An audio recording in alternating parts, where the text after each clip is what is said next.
ሰላም ውድ የኪኮፍ አበሻ የዩቲዩብ ቻናል ተከታታዮቻችን እንደምን አላችሁ? በዛሬው ዕለት ደግሞ ትንሽ ሰፋ ያለ መረጃ ይዘን ቀርበናል። ከነዛ መካከል ሮድሪጎን ይመለከታል። የመጀመሪያው ዜና ሮድሪጎና አርሰናል ላይ የሚያጠነጥን ይሆናል። አርቴታ ለሮድሪጎ ቅድመ ሁኔታ ያስቀምጥለታል እያሉ ይገኛሉ እንደሚወጡ ዘገባዎች ከሆነና ታዲያ ይህ ቅድመ ሁኔታ ለሮድሪጎ የሚቀርበው ቅድመ ሁኔታ ምንድነው የሚለውን ወደ በኋላ ላይ እንመለከታለን።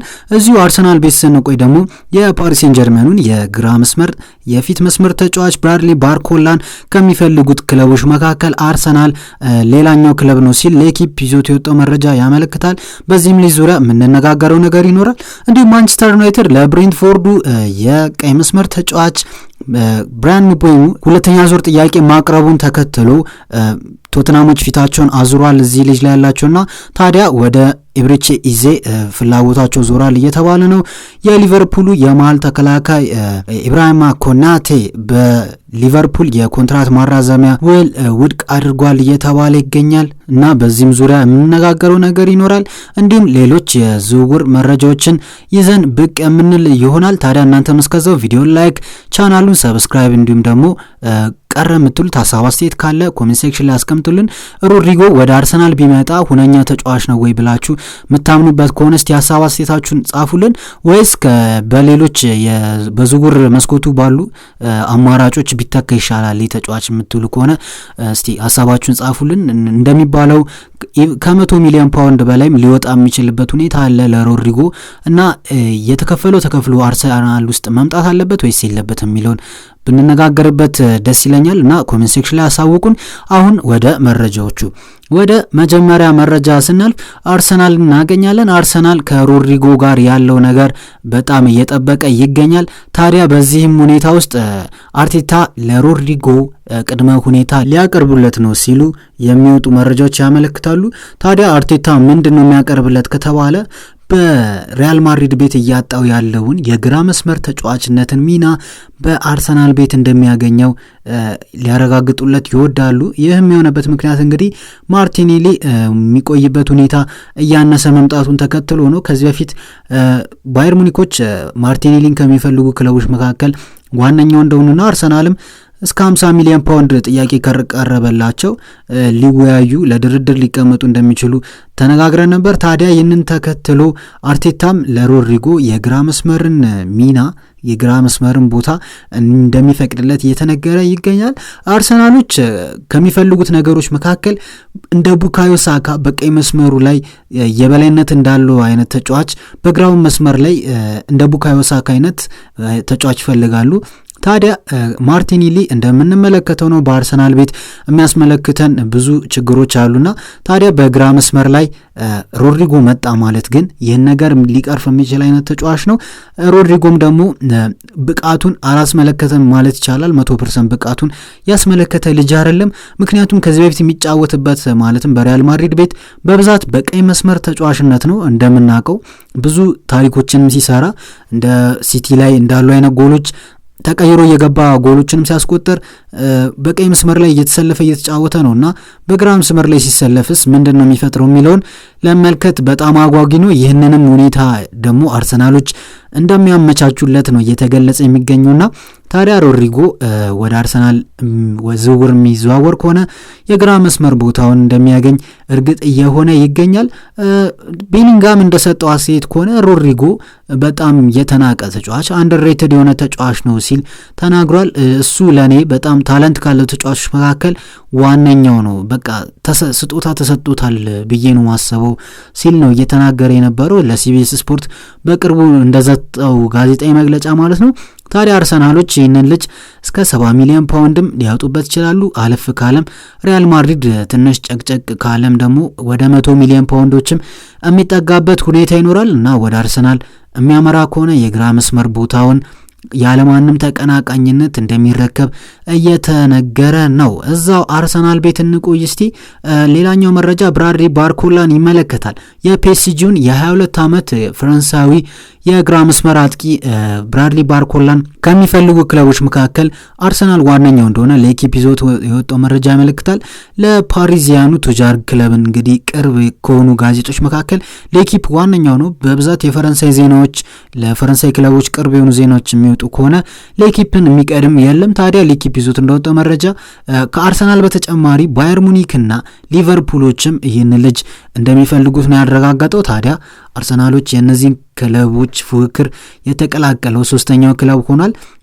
አሁን በግራ መስመር ቦታ ላይ እንደተነጋገር ነው ተጫዋች እንደሚፈልጉ እርግጥ የሆነ ነገር ነው። ታዲያ ብራድሊ ባርኮላም ከሚፈልጓቸው ተጫዋቾች መካከል ዋነኞቹ ናቸው። እዛ አርሰናል ቤት በቃ አጠቃላይ ለመውጣት ያክል የስዊድናዊ ነገር ትንሽ ጥያቄ ምልክት ውስጥ የሚገባ ነገር ነው። በስፖርቲንግ ሊዝበን ቤት ያለው ሁኔታ ትንሽ ግር እያስባለ ይገኛል። የሚሆነበት ምክንያት እንግዲህ ብዙ ጭቅጭቅ እንደተፈጠረም ከዚህ በፊት ተነጋግረናል። ታዲያ ወደ አርሰናል የሚያመራበት ሁኔታ እየተቃረበ ነው ሲል ሚጌል ዴላኒ ይዞት የወጣው መረጃ ያመለክታል። አርሰናሎችም ለቪክቶር ዮኬሬሽ ጥያቄ አቅርበዋል ለማስፈረም ቪክቶር ዮኬሬሽን ሲል ገልጿል። እንዲሁም ከዚህ በፊት የፖርቹጋል ጋዜጦችም ጥያቄ ቀርበዋል ለክለቡ ሲሉ ነበር። ታዲያ ይህ ሚጌል ዴላኒ የተባለው ጋዜጠኛም ይህን ዜና አረጋግጦታል።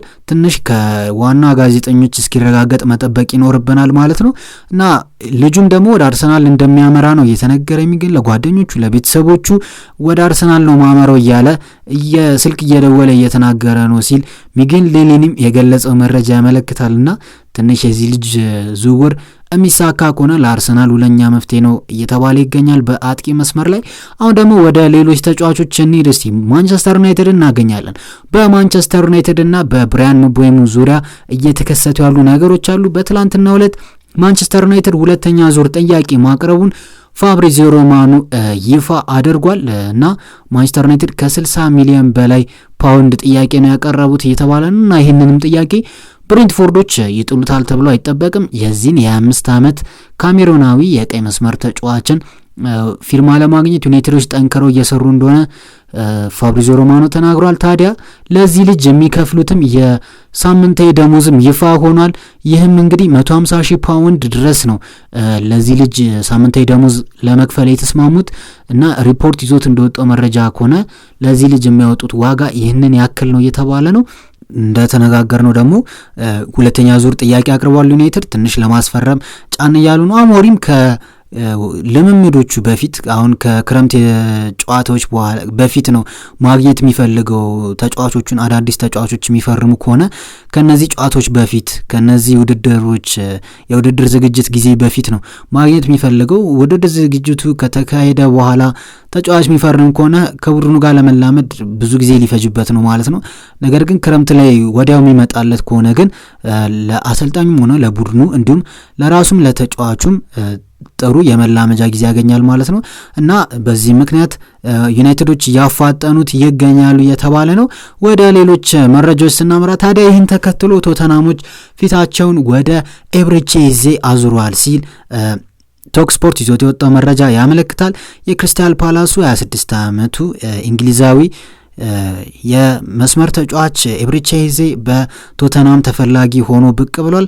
ከዚህ በፊት በማንቸስተር ዩናይትድም ስም ሲነሳ ነበር፣ እንዲሁም በአርሰናልም ሲነሳ ነበር። ነገር ግን አሁን ቶተናሞች የምቤሞ ነገር ያለቀለት ሆኖ አግኝተውታል። ታዲያ ሙሉ ለሙሉ ፊታቸውን ወደ ኤብሪቼዜ እንዳዘሩ ነው እየተነገረ የሚገኘው።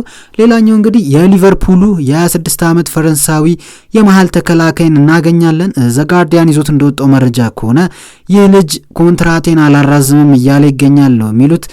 በሊቨርፑል የቀረበለትን የኮንትራትክን እናራዝምልክ ጥያቄ ውድቅ አርጓል ሲል ጋርዲያን ይዞት የወጣው መረጃ ያመለክታል። በቀጣዩ ክረምት ላይ ኮንትራቱ ይጠናቀቃል። ታዲያ ወዴት ያመራል የሚለው አብረን የምናየው ይሆናል። ሪያል ማድሪድ ቀደም ሲል ቀጣይ ዓመት እሱን ለማስፈረም በነፃ እየሰራበት እንደሆነ ተነጋግረን ነበረ እና ኮናቴም ይሄን ነገር እየሰራበት እንደሆነ የሚያሳብቁ ሁኔታዎችን እየተመለከትን ነው። ኒውካስትል ዩናይትዶች ከበርንሌ ጋር ንግግር ጀምሯል እየተባለ ነው። የሚሆነው እንግዲህ የእንግሊዛዊውን ግብ ጠባቂ ጄምስ ትራፎርድን ለማስፈረም ነው። ይህ ልጅ የማይፈልገው የእንግሊዝ ክለብ የለም ማለት ይቻላል። ታዲያ ኒውካስትሎችም ንግግሩ ላይ ንግግር ጀምሯል እየተባለ ነው። እንደ ፋብሪዞ ሮማኖ ዘገባ ከሆነ የ22 ዓመት እንግሊዛዊ ግብ ጠባቂ የግብ ዘብ ለበርንሌ ድንቅ ጊዜን ያሳለፈው በሻምፒዮንሺፑ ብዙ ክሊንሺቶችን ነው ያስመዘገበውና የሚገርም ተጫዋች ነው። ታዲያ ኒውካስትል ዩናይትዶችም ድርድር ላይ ተቀምጧል ሲል ነው ፋብሪዞ ሮማኖ ይዞት የወጣው መረጃ የሚያመለክተው። ቦሩሺያ ዶርትመንድና ባየር ሙኒክ በጄሚ ጊተንስ ዙሪያ እየተነጋገሩ ይገኛል። ሙኒክ ጄሚ ጊተንስን እንደ ፍላጎት ነው እየያዙት የሚገኙት። ልጁ እንግዲህ ከዚህ ቀደም ከቼልሲ ጋር በግል ጥቅማጥቅሞች ሁኔታ ተስማምቷል። 20 ዓመቱ ነው ይህ እንግሊዛዊ የመስመር ተጫዋች። ታዲያ ባየር ሙኒኮች ደግሞ የቼልሲን የዝውውር ሁኔታ ለመጥለፍ እያሰቡ እንደሆነ ስካይ ጀርመኒ ይዞት የወጣ መረጃ ያመለክታል። ጁቬንቱሶች የ25 ዓመቱን ጄደን ሳንቾን ለማስፈረም ዝግጅት ላይ ናቸው። በዱሳን ቭላሆቪች ለመቀየር ወይ ደግሞ በዳግላስ ሉዊዝ ለመቀየር ፍላጎት እንዳላቸው ነው ጋዜጣ ዴሎ ስፖርት ይዞት የወጣው መረጃ የሚያመለክተው። ከሁለት አንዱን ተጫዋች በጄደን ሳንቾ ለመቀየር ከማንቸስተር ዩናይትድ ጋር ለመስማማት ፍላጎት እንዳላቸው ነው የወጡ መረጃዎች ያሉ የሚያመለክቱት። ታዲያ ማንቸስተር ዩናይትድም የአጥቂ ችግሩን ተመልክተው እንግዲህ ዱሳን ቭላሆቪችን በጄደን ሳንቾ አገኙ ማለት በጣም የሚገርም ነገር ነው ለማንቸስተር ዩናይትዶች። አስቡት፣ ዱሳን ቭላሆቪች ከጊዜያት በፊት እስከ 70 እስከ 80 ሚሊዮን ዩሮ የሚገመት ተጫዋች ነው። አሁን ደግሞ በጄደን ሳንቾ ዋጋ እኩል አስቡት፣ በጄደን ሳንቾ ዋጋ እኩል ለመቀየር ማለት ምን ያክል ዋጋው እንደወረደ ነው። በእርግጥ ነው በኮሎማኒ በጁቬንቱስ ቤት ቤንች እየሆነ ነው፣ ወደ ተጠባባቂ ወንበር እየወረደ እንዳለ የምናውቀው ነገር ነውና ትንሽ የሚያሳዝን ነገር ነው። ነገር ግን ለማንቸስተር ዩናይትድ ይህን ተጫዋች አገኙ ማለት ጥሩ ነገር ነው ማለት ነው። ባርሴሎናዎች የኮፐንሃገኑን ስዊዲሻዊ 19 ዓመቱን ተጫዋች ሮኒ ባርጄሺ ለማስፈረም ተስማምቷል እየተባለ ይገኛል። ሂርዊጎም በቅርቡ ሲል ነው ፋብሪዞ ሮማኖ ይዞት የወጣው መረጃ የሚያመለክተው። 2 ሚሊዮን ፓውንድ ለሆነ እዚህ ተጫዋች ባርሴሎናዎች የሚከፍሉትና ትንሽ ዓለምን እያነጋገረ ያለ ዝውውር ነው። በኒኮ ዊሊያምስ በኩል ነው የሚጫወተውና የኒኮ ዊሊያምስስ እጣ ፋንታ ምንድነው የሚለው ነገር ትንሽ ጥያቄ ምልክት ውስጥ የገባ ነው። ባርሴሎናዎች ለታዳጊ ተጫዋቾች ጊዜ በመስጠት እንግዲህ የማይታማ ክለብ እንደሆነ የምናውቀው ነገር ነው። ይህ ልጅም ቋሚ የመሆን እድሉም ሰፊ ነው እንደምንመለከተው እንደ ባርሴሎና ስብስብ ከሆነ ማለት ነው። ታዲያ ኒኮ ዊሊያምስ የማይመጣበት ሁኔታ ከተፈጠረ በግራ መስመር የአጥቂ ቦታ ላይ ይህ ልጅ የሚጫወት ይሆናል ማለት ነው። ወደ ሌሎች ዜናዎች ስናመራ እንግዲህ ሞናኮን እናገኛለን። ከፖል ፖግባ ጋር መስማማታቸው እየተነገረ ነው። ይህ 32 ዓመቱ ፈረንሳዊ አማካይ የመሃል ሜዳ ተጫዋች ከሞናኮ ጋር ስምምነት ላይ ደርሷል እየተባለ ነው። ስካይ ስፖርት ይዞት እንደወጣው መረጃ ከሆነ ለ18 ወራት ያክል ከስፖርቱ ዓለም የታገደው ይህ ተጫዋች አሁን ዳግም ወደ ኳስ ለመመለስ ወደ እናት ሀገሩ ሞናኮ እየተመለሰ ይገኛልና ለኛ ለኳስ ተመልካቾች ትንሽ ደስ የሚል ነገር ነው ማለት ይቻላል። አንድ ተጫዋች በማይገባ ነገር ከኳሱ ሲገለል ደስ አይልም፣ በጉዳትም ቢሆንም በጣም የሚደብር ነገር ነው። ታዲያ ፖግባ ዳግም ወደ ኳስ የሚመለስበት ሁኔታ ተመልሷል ማለት ነው። ኖቲንጋም ፎረስቶች የጁቬንቱስን የ25 ዓመት አጥቂ ቲሞቲ ዊሃን አሜሪካዊውን የጆርጂያ ልጅ ቲሞቲ ዊሃን ለማስፈረም እየተስማሙ እንደሆነ ነው እየተነገረ የሚገኘው። በ19 ሚሊዮን ፓውንድ ክፍያ ነው የተስማሙ ሲል ስፔን ይዞት የወጣው መረጃ ያመለክታል። ታዲያ ይህ ልጅ ኖቲንጋም ፎረስቶች አስፈርመውታል እየተባለ ነው እና ደግሞ ቤልጂየማዊውንም የክንፍ መስመር ተጫዋችም ሳሙኤል ባንጉላን ለማስፈረምም ድርድር ላይ ተቀምጠዋል እየተባለ ነው። እንደ መጨረሻ ዜና እናድርገውና ክሪስታል ፓላስ ተሽጧል። 43% ያክል የክሪስታል ፓላስ ድርሻ መሸጡ ነው እየተዘገበ የሚገኘው። ጆን ቴክስተር የክሪስታል ፓላሱ ባለሀብት እንግዲህ 43% ያክሉን የፓላስን ድርሻ በ190 ሚሊዮን ፓውንድ መሸጣቸው ነው እየተነገረ የሚገኘው።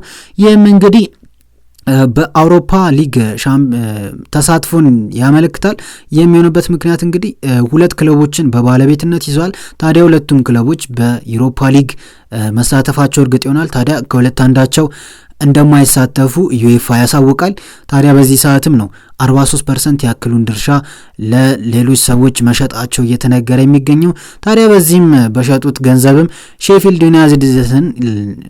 ሼፊልድ ዌድነስዴይን ለመግዛት ፍላጎት እንዳላቸው እያሰቡበት እንደሆነ ዘስታር ይዞት የወጣው መረጃ ያመለክታል። ለሰዓቱ ይዘንላችሁ የቀረብነው የዝውውር መረጃዎች እነዚህን ይመስላሉ። ታዲያ ሌሎችንም የዝውውር መረጃዎች ለማግኘት የምታስቡ ከሆነ ቪዲዮ ላይክ፣ ቻናሉንም ሰብስክራይብ እንዲሁም ደግሞ ቀረ የምትሉት ሀሳብ አስተያየት ካለ ደግሞ ኮሜንት ሴክሽን ላይ አስቀምጡልን። እስቲ ስለ ሮድሪጎ እንወያይ ብያችሁ ነበርና ኮሜንታችሁን ሀሳባችሁን እያስቀመጣችሁም ስለሆነ ከልብ እናመሰግናለን። በቀጣይ ቪዲዮዎች እስክንገናኝ ድረስ